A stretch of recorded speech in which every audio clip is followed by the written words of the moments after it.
On the night of July 1st, 2017, 21-year-old Ryan Ogle was drinking at a well-known bar on the Albert Bridge Road in East Belfast. But trouble began when a well-known drug dealer wrongly accused Ryan of giving him a dirty look, and, along with two accomplices, attacked the young man inside the pub. Ryan's 43-year-old father Ian, 25-year-old sister Tony, and another uncle were alerted by phone and came to the bar immediately. That's when the known drug dealer, who is now backed up by 4 associates, threatened the Ogles with chairs, bottles, and glasses. Tony Ogle recalls, "My daddy and brother and uncle offered the 5 men a fair fight. They were all armed with bottles, but they refused. The Ogles got out of the bar safely, but the stage was set for a sinister 18-month campaign of intimidation, all because of a so-called dirty look given to a paranoid drug dealer. The Ogle family would be blamed for the incident and ordered to pay £500 to cover the damages to the pub, which was under the protection of the East Belfast UVF, one of the most powerful gangs in Northern Ireland. Ian Ogle was a low-ranking UVF man himself, but his anti-drugs position made him unpopular with East Belfast leadership. Shortly thereafter, Ian and Ryan Ogle were told to present themselves for punishment by appointment, a prearranged attack during which their arms and legs would be broken. Ian Ogle told the East Belfast UVF no. His family had done nothing wrong. In September of 2017, Ian Ogle was driven to his job at a window fitting factory by a friend and clocked in around 7 a.m. As his friend sat rolling a cigarette outside the factory where Ian worked, 4 masked UVF men surrounded the vehicle and smashed its windows with hurley bats. The gang then turned their attention to the factory and demanded Ogle's co-workers force him outside. According to one of his co-workers, Ian was ready to fight and had to be held back until the masked men left the area. But before they went, the gang left one of their bats on the ground, a reminder that Ian Ogle and his family were no longer safe in the East. The man who gave Ian a lift to work was warned not to have him in his car again. Ogle's friends were told to stay away. Knowing they would come back, the incident forced Ian to quit his job and left him unemployed, going from working man to no longer being a provider for his family. It hit him hard. Ian Ogle felt completely isolated. After months and months of threats against Ian Ogle and his family, everything came to a head on the night of January 27, 2019. Around 8:45 p.m., Ian and his son Ryan were involved in a fight with a cousin of the family outside a chip shop on the Beers Bridge Road in East Belfast. That cousin, 43-year-old Neil Ogle, was also in the UVF. It's unclear what exactly prompted the fight, but it ended up sending Neil Ogle to the hospital and resulted in a group of drug-dealing UVF men forming a 5-man punishment squad to find Ian and Ryan. Armed with knives, bats, and hammers, the drugged-up gang traveled in a black Seat Leon and stopped at a nearby bar where another fight took place. Shortly before 9:30 p.m., the black Leon was parked in Langtree Court, just off Templemore Avenue in inner East Belfast. The gang exited the car, walked south down Templemore, and turned right on the Albert Bridge Road. That's around the time Pastor Kevin Sambrook was walking home from the Covenant Love Church, also on the Albert Bridge Road. But Sambrook stopped when he saw who was in front of him. It was Ian Ogle, standing at the top of Cluin Place, the street he and his family called home. Ian told the pastor that he had recently been thinking about his grandma, who would often tell Ian, "You have to turn the other cheek." Sambrook knew Ogle was going through difficult times, so together they stood there and prayed. Just as the UVF gang descended from the Albert Bridge Road. It wasn't a fair fight, not even close. Ogle was defenseless against the knives coming his way. Masked men stabbed Ian 11 times, all in the back, while others smashed him with bats and hammers. The barbaric attack lasted 30 seconds as Pastor Sambrook watched in horror. The UVF gang then calmly walked back up the Albert Bridge Road and returned to their car. Sambrook rushed to Ian's side, praying with him as he lay there dying. That's when Ian's family ran out from their nearby home, and Ryan Ogle held his dad as close as he could. They screamed for help, but it wouldn't make a difference. In the arms of his only son, 45-year-old Ian Ogle passed away on that dark January night. Tony Ogle would record the aftermath, broadcasting the haunting footage on social media while neighbors tried to stop her. The defiant daughter of Ian Ogle yelled out, "This is my daddy, the UVF bastard stabbed." This is my daddy, the UVF bastard stabbed! As the Catholic civil rights movement of the late 1960s grew in Northern Ireland and gave birth to the Provisional IRA, the Ulster Volunteer Force emerged in 1966 with the declared goal of combating Irish republicanism and maintaining Northern Ireland's position within the UK. The UVF claimed to be an organizational descendant of the British Army's Ulster Division, who famously rushed the German front lines during the Battle of the Somme in World War I. Between 1966 and 1999, the UVF was the most lethal of Northern Ireland's loyalist paramilitary groups. Along with their affiliate, the Red Hand Commando, the UVF killed around 545 people, the vast majority of them civilians. The UVF was and is led by its brigade staff, based on the loyalist Shankill Road.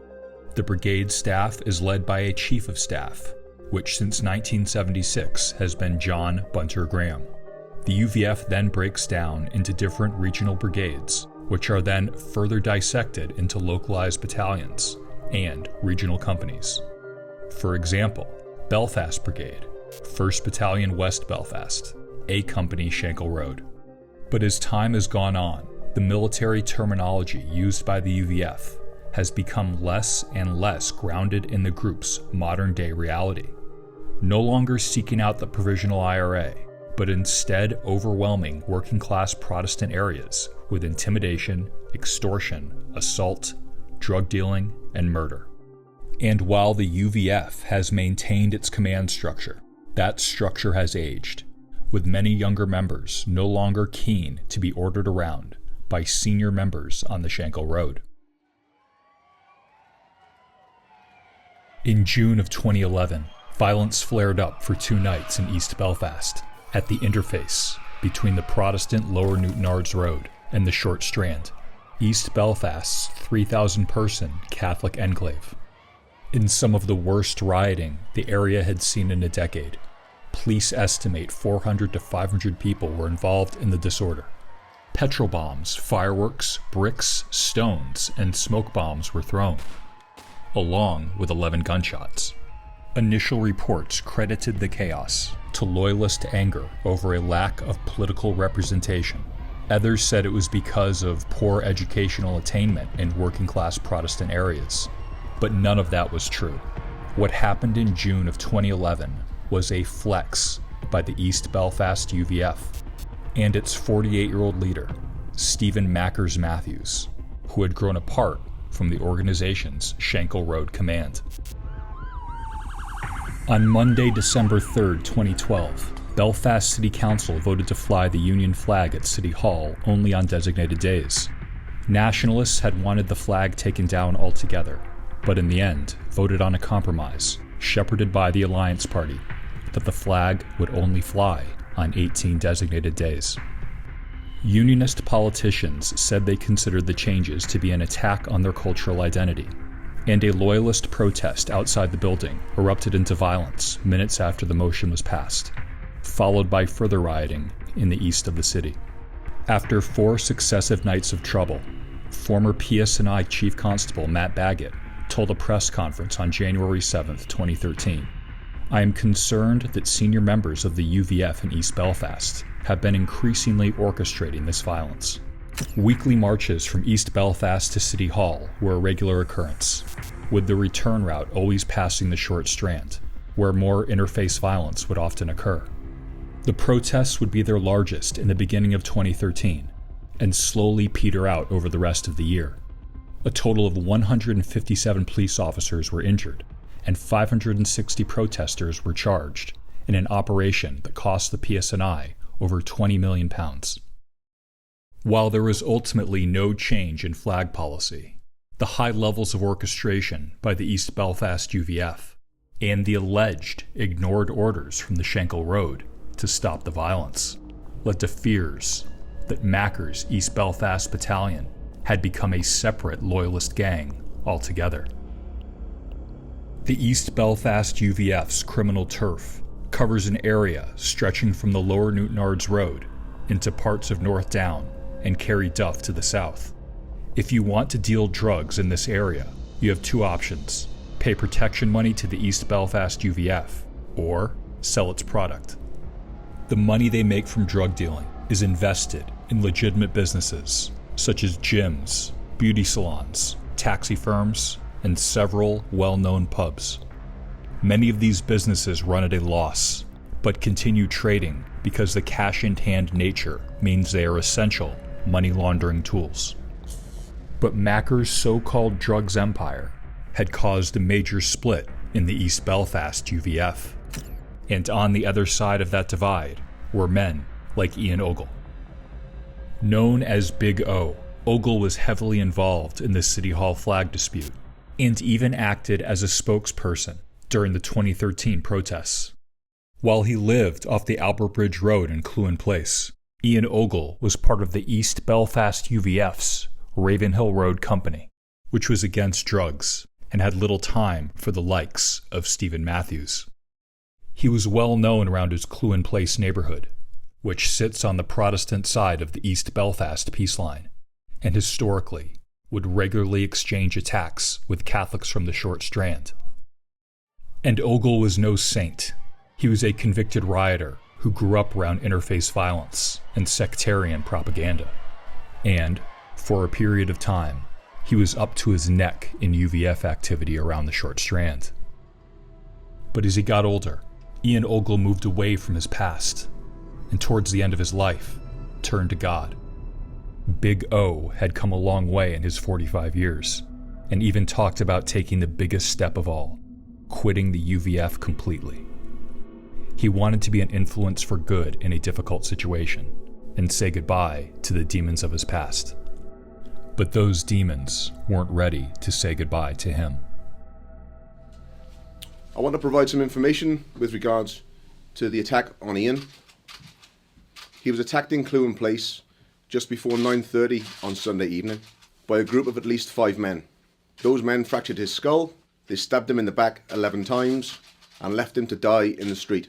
I can confirm that one line of inquiry is that Ian's murder was carried out by men who are associated to the UVF. In the months after Ogle's 2019 murder, 3 UVF members, 33-year-old Glenn Rainey, 33-year-old Johnny Brown, and 40-year-old Mark Sewell were charged with his murder, a claim they strongly denied. The following year, 40-year-old Walter Irvine and 38-year-old Robert Spears were also accused of the barbaric act.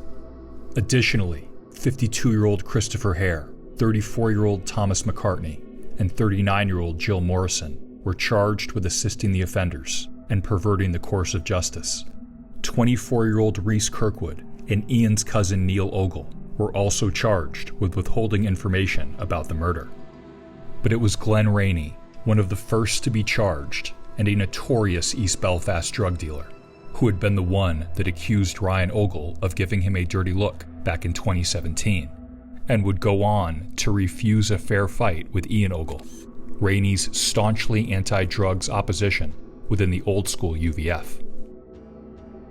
The theory is that after committing the attack, Rainey, Brown, Sewell, Irvine, and Spears returned to Templemore Avenue. Some of the killers got back into the Seat Leon, while others dispersed on foot through houses in the area. The car was then driven north and onto the Lower Newtonards Road, before being abandoned near Pitt Park. The men in the car then went to a property near the Conswater River to engage in a forensic cleanup. Jill Morrison is alleged to have then moved the Seat Leon, placed a sports bag containing training shoes, a hat, and cash in the rear of the car, and gave the keys to Thomas McCartney, who is then said to have taken possession of the vehicle. Christopher Hare then allegedly drove Johnny Brown to retrieve the bag prepared by Morrison, knowing that a murder had been committed.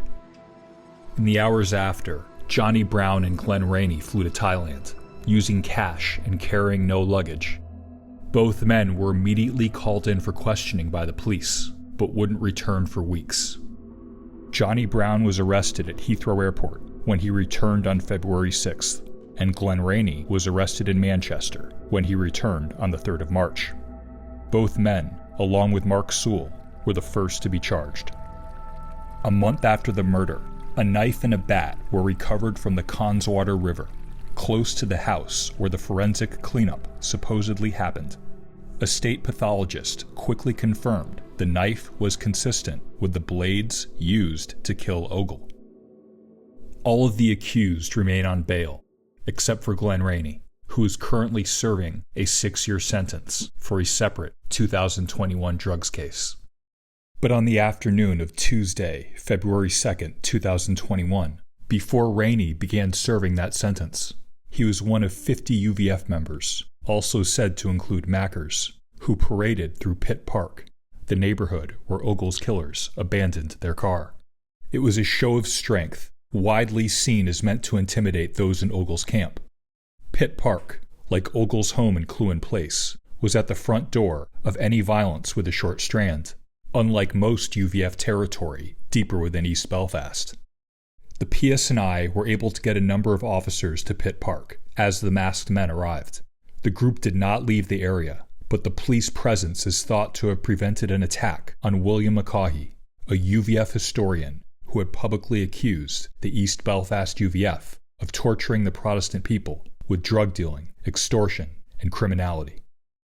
11 residents fled their homes to the nearby Ballymac Friendship Center, remaining there for up to 8 days under a constant police presence.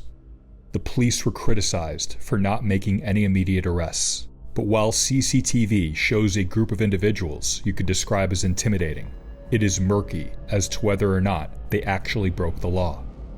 But later, in February of 2021, 22 arrests were made and 3 people were charged. Stephen Matthews, 58 at the time, his 34-year-old son David, and 56-year-old Derek Lammy were charged with unlawful assembly and affray. Glenn Rainey was also arrested, but released.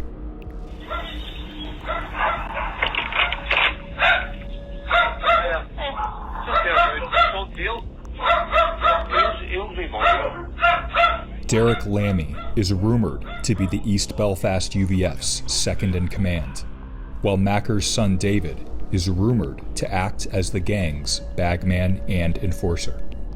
The charges against David Matthews were thrown out in August of 2022, but his dad and Derek Lammy have both pled not guilty with an expected 2024 trial date. See what happens in this car? See if I hear anybody fucking talking about it, mate? Yeah. I won't take your fucking head off. Do you fucking hear me? Yeah. Right? The East Belfast UVF is currently regarded as the largest drug gang in Northern Ireland. Their expansion has inflated the reputation of Stephen Matthews and heaped even more pressure on 78-year-old Chief of Staff John Bunter Graham, who has failed to act on repeated pledges to move against Mackers. UVF veterans want Graham to purge the organization of drug dealers in his final act as Chief of Staff, as he is keen to stand down upon turning 80. But Bunter's retirement plans are being hampered by his out-of-control East Belfast battalion, who he has failed to rein in. In the aftermath of Ogle's shocking murder, his family has been overwhelmed by support from the community. But Tony Ogle also says little has changed for her family a few years on. Ian's outspoken daughter puts it like this: from out-and-out threats on social media, to menacing graffiti about our family, to quietly going around warning groups and businesses not to support the Justice for Ian campaign. Because we stood up to the people who did this, we are now branded as touts and a stain to the loyalist community.